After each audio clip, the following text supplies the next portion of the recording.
Salam Bapak, Mama, saudara-saudaraku.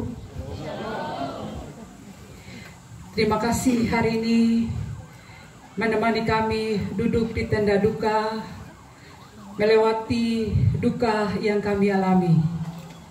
Izinkanlah saya sebagai istri almarhum menyampaikan isi hati kami. Saudara-saudaraku, 45 tahun mungkin terasa singkat bagi kita, tetapi Tuhan bilang sudah selesai. 45 tahun adalah lembaran sejarah hidup seorang Ananias Puluh, lembaran yang mencatat berbagai warna hidup yang dialami. 45 tahun bukan waktu yang sia-sia, tetapi menorehkan betapa panjang perjuangan hidup, betapa berat pergumulan yang dijalani, betapa gigih untuk bangkit dan bangun melangkah lebih cepat. Ia selalu bilang, berbuat baiklah semaksimal mungkin, walau kebaikanmu tidak dianggap dan diremehkan. Berkorbanlah semampu yang engkau bisa, walau ketika ia sukses, engkau hanya dianggap sebagai angin lalu. Berjuanglah sampai tuntas agar orang lain bahagia, dan jangan menuntut balas untuk perjuangan. Tidak perlu membuang waktu untuk menjelaskan dirimu kepada orang lain, atau untuk merangkai kalimat dan menerangkan maksud perjuanganmu, maksud pengorbananmu, maksud perbuatan baikmu. Biarlah suatu saat nanti ia akan mengerti dan memahami bagaimana dirimu yang sesungguhnya. Kita tidak bisa melarang orang mencaci maki kita, mencemooh, menyudutkan, meludahi, mencibir atau menertawakan kita. Tetapi kita punya kemampuan untuk tidak membiarkan semua itu masuk ke telinga kita, tinggal di pikiran atau mengendap di hati kita, apalagi sampai mempengaruhi langkah kita. Kita tidak bisa mengendalikan orang lain, tetapi kita bisa mengendalikan diri kita dan tidak mengizinkan penilaian orang lain menentukan arah langkah kita. Satu hal yang saya kagumi, mungkin ini penilaian subjektif karena dia suami saya, tetapi dia mampu memanage, mampu mengolah cacian dan hinaan menjadi mutiara yang indah, untuk ia berlari lebih cepat meraih mimpi yang lebih besar. Bagai sebutir pasir yang masuk ke dalam cangkang kerang dan melukai dirinya, tetapi butiran pasir yang menyakitkan dan melukai itu dibaluri dengan indah, sehingga menghasilkan mutiara yang indah dan mahal. Saya pernah bilang, kok kau mau sih jadi orang yang kontroversial, menentang arus, menantang badai? Dia ketawa saja dan bilang, tapi kau suka kan? Kepergiannya memang tiba-tiba, tetapi sebenarnya ia telah mempersiapkan hari ini jauh-jauh sebelumnya. Waktu duta masih dalam kandungan sekitar 7-8 bulan, dia ajak saya untuk tanam pohon. Dan kalau kita melihat di samping kiri saya, telah berdiri pohon-pohon jati yang kira-kira berumur seumur duta, kurang lebih 15 tahun. Waktu duta lahir, dia bilang harus ada rumah untuk anak-anak saya. Kalau kita tahu lokasi hari ini kita duduk, saya tidak pernah membayangkan bahwa rumah ini akan berdiri di atas batu karang yang tidak rata. Tapi dia punya tekad dan nekat yang luar biasa. Baru saja minggu lalu dia bilang, untung ya saya nekat buat rumah, jadi anak-anak saya tidak malu. Hari ini mereka tinggal di rumah ini. Saat Surya lahir, dia beli tanah untuk Surya. Waktu saya hamil anak ketiga, hasil USG laki-laki, dia beli tanah lagi.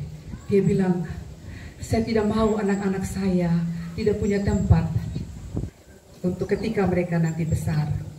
Bahkan menjelang kepergiannya, sehari sebelumnya, Dia punya semangat yang begitu tinggi untuk tanam porang, kabota. Kalau kita melihat, tadi kita masuk ke sini banyak polybag. Atau kalau kita mau melangkah ke bawah, ada ratusan ribu kabota yang dia tanam. Hanya satu tujuannya, supaya ada modal anak-anak saya kuliah nanti. Dia menyediakan berbagai fasilitas untuk anak-anak. Tetapi ia membuat mereka belajar bahwa fasilitas itu hanya alat, bukan nilai sebuah harga diri, sehingga tidak perlu merasa diri lebih dan memandang rendah orang lain. Alat itu hanya dianggap sebagai pelengkap dan bisa dibeli. Tetapi pertemanan, persaudaraan, hubungan kekeluargaan tidak bisa dibeli. Yang lalu saya bilang, kasihan untuk anak-anak, kalau antar ke sekolah jemput juga sama mereka, toh ada oto kenapa tidak jemput? Dia bilang biar saja, supaya mereka rasa juga bagaimana jalan kaki, bagaimana di panas-panas terik. Kita tidak tahu hidup mereka ke depan nantinya. Dan hari ini saya memahami maksudnya. Sesungguhnya ia sudah mulai mempersiapkan diri belasan tahun yang lalu sampai akhir hayatnya. Dia selalu bilang, mulailah berusaha, mulailah bekerja, mulailah bermimpi hari ini, mulailah bergerak hari ini. Dan jangan tunggu besok. Karena kadang kesempatan itu tidak datang dua kali. Rumah ini selalu terbuka.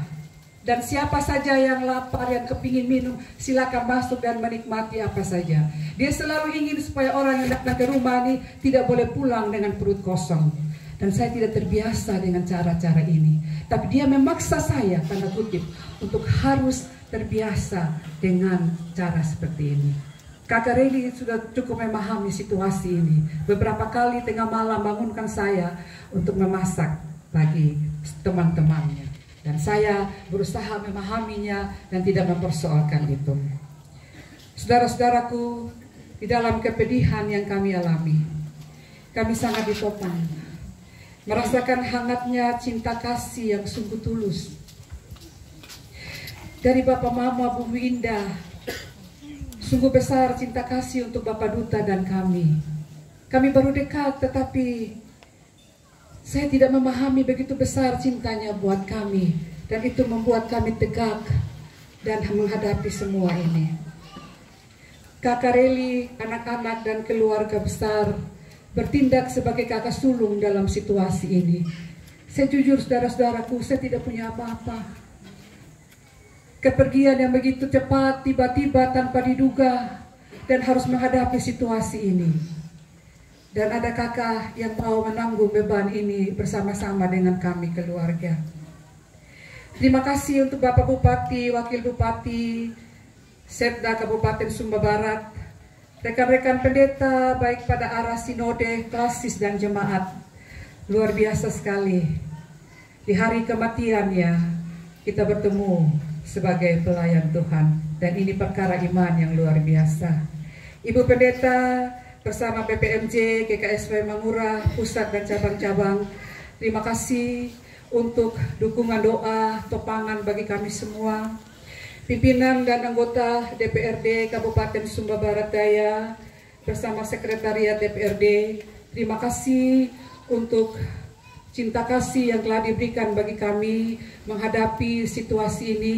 Walaupun pertemanan kedekatan Bapak Ibu dengan Bapak Duta baru beberapa tahun, tetapi kepergiannya membuat sejarah tersendiri bagi kebersamaan kita. Romo dan suster, pengurus-pengurus partai politik, saudara-saudara wartawan dari berbagai media massa, keluarga, teman, sahabat, saudara-saudara tetangga dari berbagai ikatan, baik Jakarta, Jogja, dan semua ponaan, ipar, tante, om, anak-anak, cucu-cucu, kakak adik, semua yang punya hati untuk kami. Hanya doa yang bisa kami balas. Hari ini saya berdiri sendiri mewakili anak-anak. Saya tidak punya apa-apa untuk membalas segala perhatian dan cinta kasih saudara-saudara. Hanya doa saya, biarlah Tuhan yang akan membalas segala kebaikan dan cinta kasih Bapak Mama sekalian. Di akhir kata-kata ini, saya ingin menyampaikan beberapa bait puisi untuk suami saya. Selamat jalan cintaku. Mencintaimu sebuah pertarungan komitmen. Mencintaimu sebuah perjuangan yang penuh tantangan. Tetapi cinta tidak pernah salah. Cinta tidak butuh kata-kata indah yang muluk-muluk, kata-kata mutiara yang melambungkan rasa atau kemesraan semu di dunia maya. Sebab cinta akan merangkulmu kalau ia dipahami dengan penuh pengertian, mencintai apa adanya, menerima semua kelemahan, kekurangan, dan kelebihanmu. Engkau mengajariku tetap tegar berdiri di atas bebatuan. Engkau membuatku mengangkat kepala melihat intan permata jauh di sana dan tidak terpuruk dengan masalah di depan mata. Engkau membuatku belajar bila satu pintu ditutup, ada pintu lain yang terbuka. Engkau menunjukkan ketika teman menghilang, ada kawan lain yang datang. Engkau membuatku paham, tidak perlu menyusun daftar kebaikan dan pengorbananmu kepada orang. Berbuatlah semampu engkau bisa demi kebaikan orang, dan kemudian lupakan. Engkau pergi mendahului kami, tetapi dalam diri anak-anak saya menemukan dirimu. Engkau telah memberi pelajaran hidup yang sangat berharga. Ketegaranmu, semangatmu, perjuanganmu akan menjadi motivasi untuk aku hari ini berdiri tegar, melanjutkan apa yang telah kau torehkan. Terima kasih Tuhan, memberi kami seorang suami dan ayah yang luar biasa.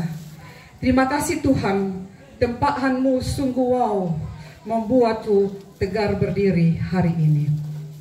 Selamat jalan cintaku, selamat jalan motivatorku, selamat jalan pejuangku, selamat jalan temanku, selamat jalan sahabatku, sampai bertemu kembali di Taman Firdaus. Terima kasih. Salam.